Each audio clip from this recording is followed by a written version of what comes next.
qahıya gəl, burada düşüb, uşaqlarla bir otura bilən bir stəkan çay içək.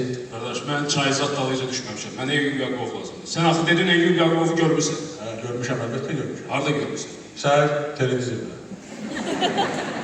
Ya, sən deyəsən məni düzgün... Bir daha bir yanlığa var, əsəbləşmə. Mən sənə bir dənə söz deyim, amma incimə, yaxşı? Sən Eyyub Yaqubovu heç vaxt tapa bilməyəcəksən. Deyiləm, ne üçün? Ne üçün? Ona görə ki, bu adam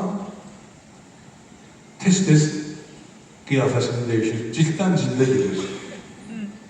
Bazarı da bu müxtəlif obrazları gedir. Bir deyirsən ki, Baxdan, Beethoven'dən, Chopin'dən nəsə ifa edir. Bir deyirsən ki,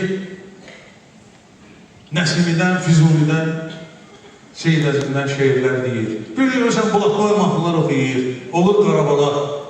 Və yaxud ki, olur Ağabağa Çaykovski ya da ki, Mister Əlibala. Bunların hamısı da Eyyub Yaqubov.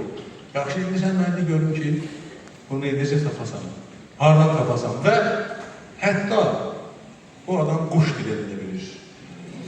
İndi sən bunu tap görürsən.